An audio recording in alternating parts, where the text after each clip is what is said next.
satu-satu. Oke. Itu tujuan training dan diskusi kita malam ini ya. Oke, nah ini yang saya ceritakan tadi di awal, food safety system itu adalah satu program ya yang menjamin bahwa makanan kita aman. Itu puncaknya, aman dikonsumsi. Lalu dari basicnya sendiri yang sering dibahas sama Pak Khaliludin di grup, PRP atau persyaratan itu sendiri GMP dan SOP. Atau saya rangkum di slide ini, persyaratan sebelum kita berbicara aman, ya jelas harus bersih dulu makanannya. Food hygiene harus diimplementasikan. Lalu standar operation prosedur harus diimplementasikan. Terus yang ketiga, semua orang memiliki awareness dan kompetensi yang mumpuni terkait konsep food safety ataupun GMP ini. Makanya nanti dari nilai post-test yang nilainya pemahaman tentang GMP, tentang internal audit, tentang HACCP yang kita trainingkan di awal, yang paling tinggi nilainya, akan kita rangkum, lalu akan direkomendasikan sebagai trainer. Seperti itu.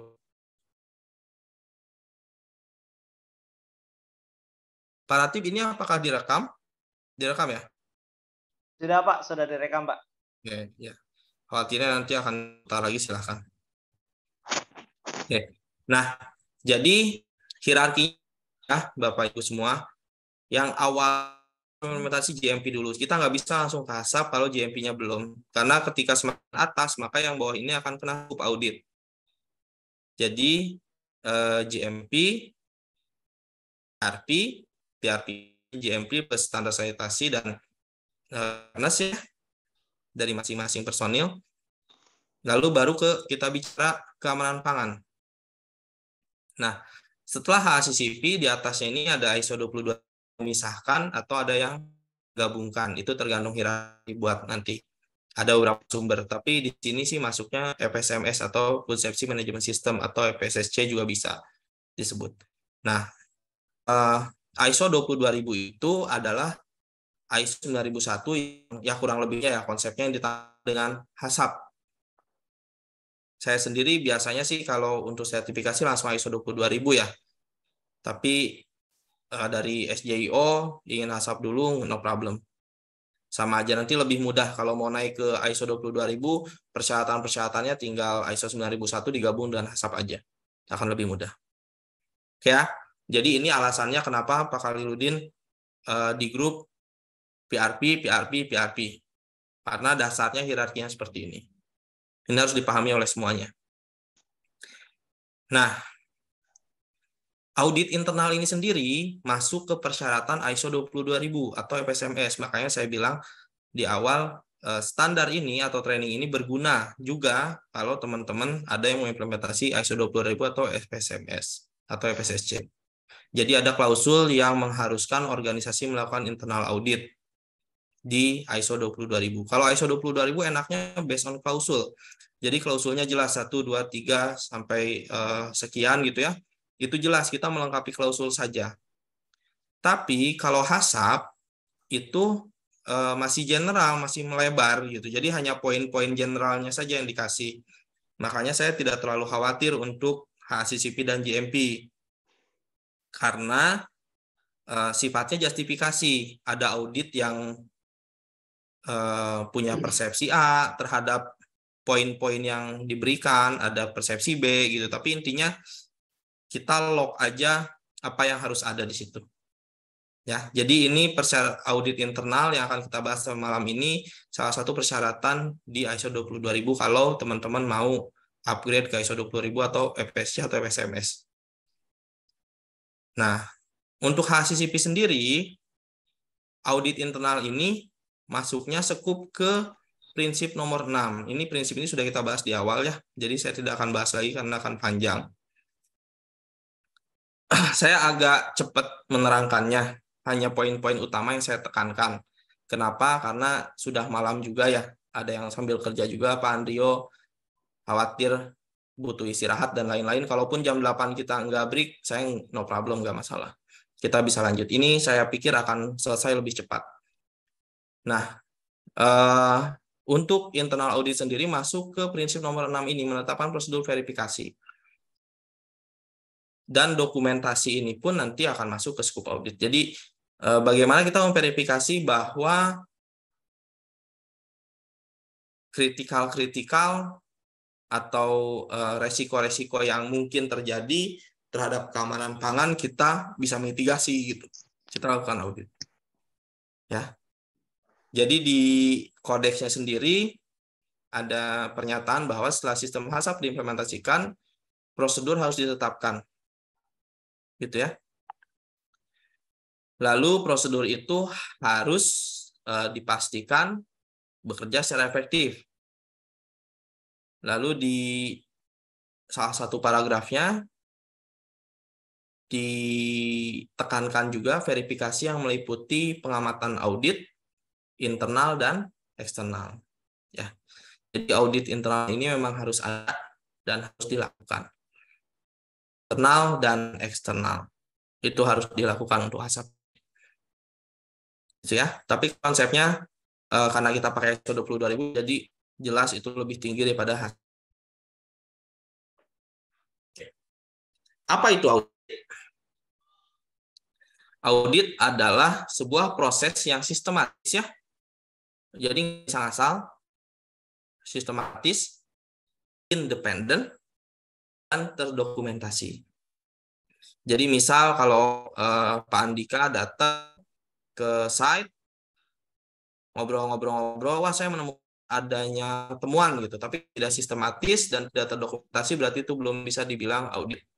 Audit itu harus ada sistem yang jelas, prosedur ya, sistem itu berarti ada prosedur membantu kita menjelaskan dan semua bisa melakukan audit dengan yang sama. Jadi harus sistematis, independen, dan terdokumentasi. Itu.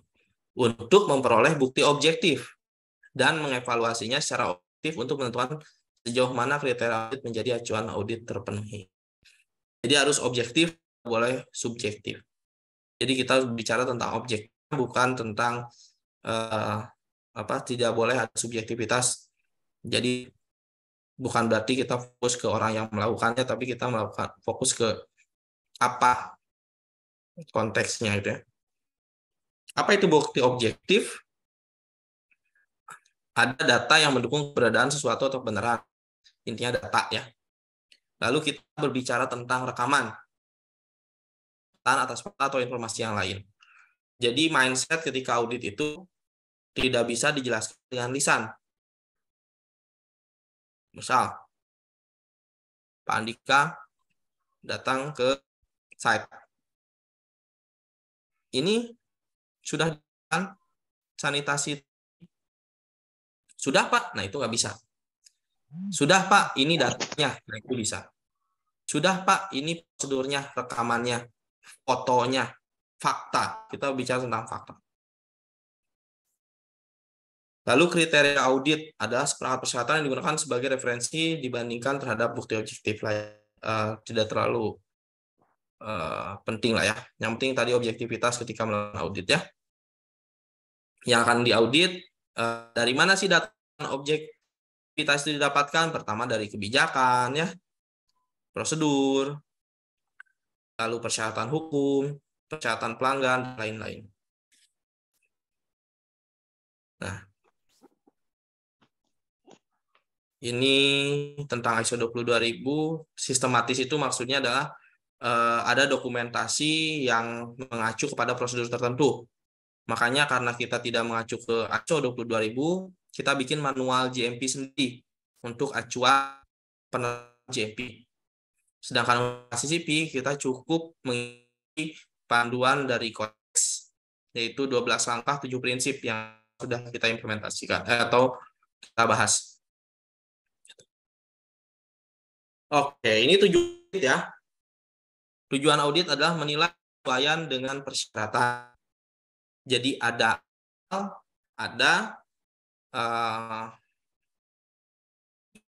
atau standar. Nah, kita bandingkan apakah aktual ini sudah sesuai dengan planning, sesuai dengan standar kita. Makanya kita ada standar HACCP, ada standar GMP, manual book itu penting. Kita manual book yang kita buat itu sudah sesuai dengan aktual. Nah, itulah fungsinya audit untuk PRP. SOP kita sudah sesuai dengan rencana. Lalu untuk HACCP sendiri, sama, kita ada HACCP plan, mana yang menjadi titik kritis, bagaimana kita mitigasi resikonya, kita cek di lapangan, prosedur kita sesuai belum dengan rencana kita. Implementasinya sudah sesuai belum dengan prosedur dan dengan rencana. Gitu ya. Lalu untuk menilai keefektifan juga, jangan-jangan prosedur kita diterapkan, plan HACCP plan kita sudah dibuat, tapi kita kelolosan, ada komplain, atau ada posisi mitigasi resiko yang tidak berhasil, berarti bisa diperbaiki lagi. Lalu sebagai standar juga dan sertifikasi ya, ini yang kita kejar bersama juga untuk HACCP. Lalu investigasi masalah, jadi kalau ada masalah kita lebih cepat menemukan root cause-nya. Lalu untuk verifikasi masalah juga. Lalu kan sistem FSC 22.000, tapi karena kita bukan FSC ya, kita HACCP, jadi ini diabaikan dulu saja.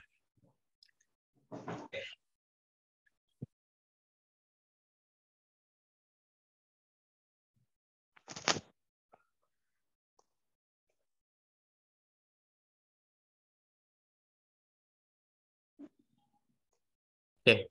Nah, prinsip kegiatan audit. Kegiatan itu yang tadi sudah kita sampaikan ya di awal, ini mirip-mirip dengan tadi tujuan audit. Jadi untuk menilai apakah suatu sistem sesuai dengan aturan, lalu apakah sudah dilakukan sesuai dengan aturan, apakah sudah efektif atau belum. Itu prinsipnya. 3 poin utama itu yang kita garis bawahi ya. Ini sama dengan yang tadi saya sampaikan di awal ya. Nah, ini penting juga nih, harus dipahami bersama. Jadi ada 3 tipe audit yang diakui dalam food safety system. Ini. Yang pertama adalah audit pihak pertama. Dilakukan oleh organisasi itu sendiri atau disebut audit internal. Nah, yang akan dilakukan di tahun 2024 nanti adalah audit pihak pertama. Saya adalah bagian dari SJIO. Nanti setelah sertifikasi, setiap tahun harus dilakukan audit internal. Jadi harapannya ini materi-materi yang kita bahas sekarang, formulir-formulir yang digunakan bisa dijalan secara mandiri. Ini merupakan persyaratan dari HACCP. Harus ada audit internal. Gitu. Lalu tahap kedua, nah, prosedur kita juga bisa kita gunakan untuk prepare kalau ada audit dari bawah, misal dari pelanggan atau pemerintah atau pihak lain yang mempunyai kepentingan. Biasanya sih produknya ikut diproses di kita, atau ada pemerintah yang punya kepentingan ya terkait regulasi tertentu. Nah, dia akan melakukan audit pihak kedua. Itu kita sebut audit pihak kedua. Jadi sebelum dilakukan audit pihak kedua, misal, bulan Agustus akan ada audit nih dari pemerintah atau dari konsumen kita. Dia pengen tahu sistem food safety kita kayak gimana. Nah, sebelum mereka melakukan audit, kita akan melakukan audit pertama dulu. Di internal itu enteng atau garis pertama yang harus kita lakukan untuk persiapan audit pihak kedua atau audit pihak ketiga. Jadi itu harus dilakukan. Gitu ya, untuk menjaga konsistensi kita dalam implementasi sistem food safety. Lalu yang paling penting lagi adalah ada yang disebut dengan audit pihak ketiga. Audit pihak ketiga itu yang akan dilakukan oleh nanti lembaga sertifikasi. Jadi tanggal 24 setelah kita audit pihak pertama, kita meeting bareng, potensi-potensi temuannya seperti apa, kita perbaiki, lalu kita akan jadwalkan audit pihak ketiga. Tapi dari saya sendiri, lebih cepat, lebih baik. Kenapa? Nanti akan kita bahas di slide setelahnya. Oke, nah ini berdasarkan tipe auditi. Jadi kalau orang yang mengaudit disebut auditor, kalau yang diaudit disebut auditi. Individual audit, yaitu audit suatu sistem manajemen tertentu yang dilakukan terhadap satu auditi. Jadi yang diauditnya hanya satu orang atau satu departemen. Combine audit, audit terhadap dua atau lebih sistem manajemen yang dilakukan bersama pada satu auditi. Jadi satu auditi diaudit halal juga, diaudit food safety juga, gitu ya. Nah itu berarti combine audit. Joint audit adalah audit yang dilakukan oleh dua atau lebih organisasi terhadap satu audit. Jadi mungkin ada konsumen sama lembaga sertifikasi gitu barengan. Tapi ini nggak terlalu penting lah. Yang paling penting ya ini pemahaman tentang tipe audit ini. Ada audit pihak pertama, audit pihak kedua, audit pihak ketiga. Itu yang paling penting. Kalau yang tipe-tipe audit ini jarang lah, biasanya individual audit. Oke. Nah, ketika teman-teman menjadi seorang auditor, maka harus tahu ruang lingkup audit atau the way of thinking-nya atau pola yang harus dipahami. Yang pertama adalah lokasi. Kalau kita sedang mengaudit lokasi refinery, fokus dulu di sana. Jangan sampai kita bertanya tentang gudang, bertanya tentang apapun, fokus dulu di sana. Lalu bagian dan fungsi organisasi, ketika kita diarahkan untuk audit plan-nya refinery, ya udah kita fokus dulu aja di fungsi organisasi itu, di refinery dulu aja. Lalu kegiatan proses kita fokus juga di proses refinery aja. Periode waktu audit kita juga harus terbatas oleh waktu ya, tidak boleh berlama-lama di satu kegiatan audit. Itu ya. Ini nanti akan didetailkan di audit plan. Ini hanya sekilas saja. Oke. Nah, ini prinsip-prinsip yang harus dipahami oleh teman-teman yang mau menjadi auditor ataupun auditi. Harus dipahami. Saya harap teman-teman bisa memahami ya di malam hari ini. Yang pertama, integritas. Dapat dipercaya, kita harus jujur ya, apa adanya, apalagi audit internal.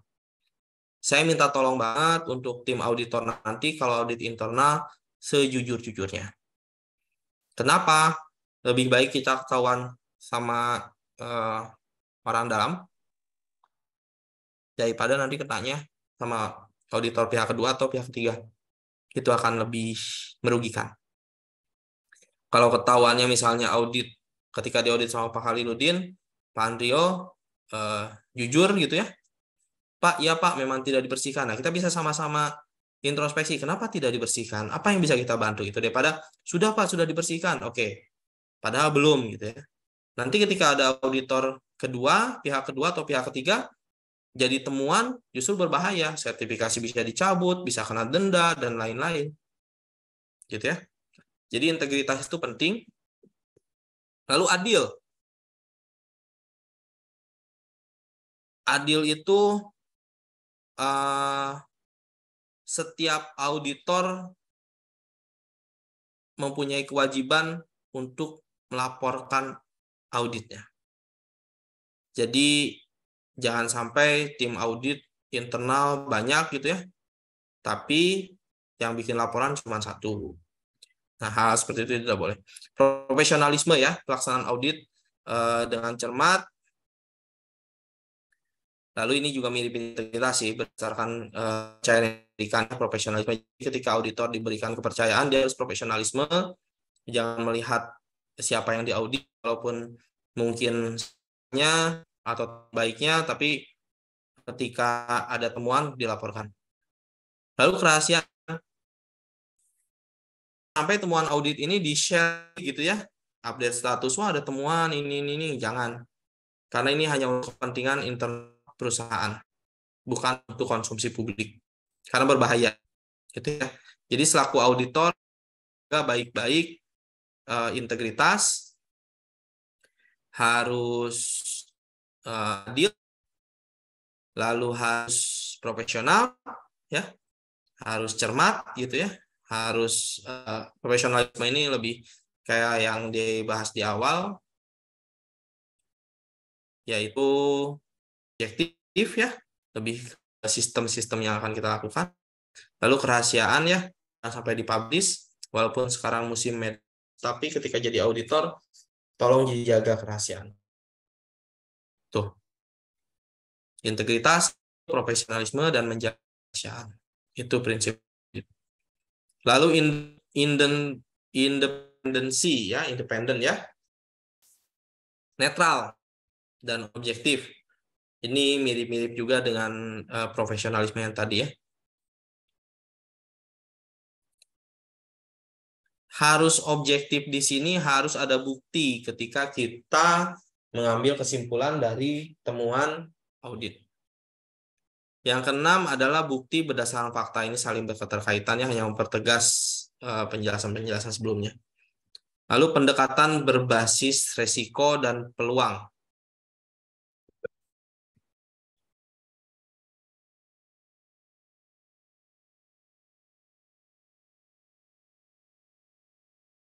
Oke. Pendekatan berbasis resiko ini kita harus memikirkan resiko apa yang akan terjadi dari temuan-temuan gitu ya. Nah, itu harus dilaporkan. Kalau ternyata berbahaya, jangan berpikir, kasihan nih kalau jadi temuan audit, jangan berpikir seperti itu.